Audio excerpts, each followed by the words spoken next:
বিশ্রামগঞ্জ সিপাহীজলা জেলা police super অফিসের সাথে ক্ষুদ্র ব্যবসায়ীর দোকানে চুরি। ঘটনাটি ঘটেছে মঙ্গলবার দিন গভীর রাতে আলমগীর হোসেন নামে এক ক্ষুদ্র ব্যবসায়ীর দোকানে। আলমগীর হোসেন দীর্ঘ বহু বছর যাবৎ ব্যবসা করে আসছে তার দোকানে। তার দোকানটি একেবারে সিপাহীজলা পুলিশ সুপার অফিসের একেবারে বাউন্ডারি ঘেঁষা জাতীয় সড়কের পাশে। অন্যান্য দিনের মতোই আলমগীর হোসেন মঙ্গলবার দিন গভীর রাতে তার সমস্ত ব্যবসা প্রতিষ্ঠান শেষ করে ঘরে তালা লাগিয়ে বাড়ি চলে যায়। বুধবার দিন সকালবেলা দোকানে এসে দেখতে পান দোকানে তালা ভাঙা। দোকানের ঘরে ঢুকে দেখতে পান তার ঘরের মালপত্র কিছুই নেই এবং তার ক্যাশ বাক্স ভাঙা। চিৎকার শুরু করে দেন এবং এই অবস্থা দেখে ক্ষুদ্র ব্যবসায়ী আলমগীর হোসেন। এলাকার মানুষ ঘটনাস্থলে ছুটে আসে এবং দেখতে পায় এই দৃশ্য। আলমগীর হোসেনের বাড়িও একেবারে বিশ্রামগঞ্জ ITI কলেজের পাশে। আলমগীর হোসেনের দোকানের সঙ্গে জেলা পুলিশ সুপার অফিস এবং দোকান থেকে অল্প কয়েক হাত দূরত্বের মধ্যে রয়েছে বিশ্রামগঞ্জ থানা।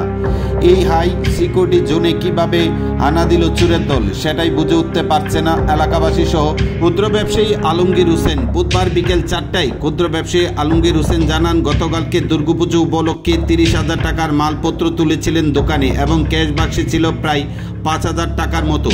মঙ্গলবার দিন গভীর রাতে চোরের দল দোকানে তালা ভেঙে সবকিছু নিয়ে পালিয়ে যায়। বিশ্রামগঞ্জ থানার পুলিশ বুধবার বিকেলবেলা খবর পেয়ে আলমগীরের দোকানে ছুটে যায় এবং চোরের দল যে লোহার রড ফেলে দিয়েছিল সেই লোহার রডটি পুলিশ নিয়ে যায় থানায়। ক্ষুদ্র ব্যবসায়ী আলমগীর হোসেন একেবারে মানসিকভাবে ভেঙে পড়েন। তিনি জানান, দুর্গাপূজার আগে আর দোকানে সে মাল তুলতে পারবে না, কারণ টাকা পয়সা আর হাতে নেই।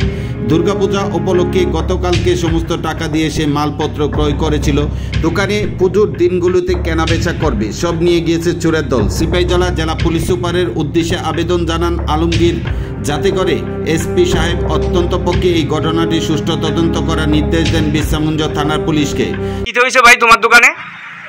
গতকালকে রাত্রেবেলা আমি রাত্র 10টার সময় দোকান বন্ধ করে গেছি। দোকান বন্ধ করে আজকে সকালবেলা আওয়ার করে দেখি আমার দোকানে তালা ভাঙা। তালা যখন ভাঙা তখন তো ঘরের ভিতরে ঢুকে দেখি গতকালকে আমি 30,000 টাকার মাল রাখছিলাম। এইটা আমার কাছে ক্যাশ মেমো আছে সব কিছু। গতকালকে আমি 30,000 টাকার মাল রাখছি। আইয়া দেখি দোকানে একবারে সব মাল পুরা মানে একটাও নাই, সব কিছু নিয়ে গেছে। একটা রড পাওয়া গেছে, রডটা মানে পুলিশ আইয়া লয়ে গেছে। আমার দোকানের পেছনে SP অফিস আর সামনে হচ্ছে থানা। SP অফিসের সামনে এরকমভাবে আমি পুজোর উপলক্ষে মালটি উঠাইছি। আমি একটা ক্ষুদ্র ব্যবসায়ী, তখন আমার এই মালটি আমি অর্ধেক বাকি উঠাইছি। এখন আমি এটি টাকা দেওয়ার মতনও আমার কাছে নাই কোনো কিছু।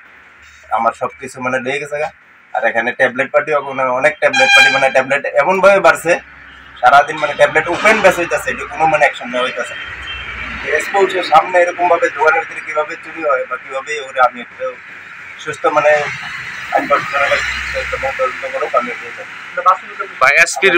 এসপির কাছে আপনার আবেদন নাকি? আবেদন করতেছি এসপির কাছে যাতে আমার এটা সুস্থ হবে করে, যাতে আমার এটা আমি ফিরে পাই। এটা আমার সম্ভব না। এত হাই সিকিউরিটি জোন এলাকায় এইভাবে চুরি?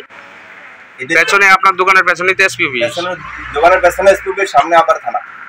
এই জায়গার মাঝামাঝি কিভাবে মানে চুরি হইতেছে কিভাবে আমি কোনো কিছু মানে 30,000 টাকার মাল নিছে আর ক্যাশ টাকা আসতো, টাকা 4-5,000 টাকার মতো নাছিল। ওই টাকাটি সদ্য একবারে ব্ল্যাক যা ছিল সব লয়ে গেছে।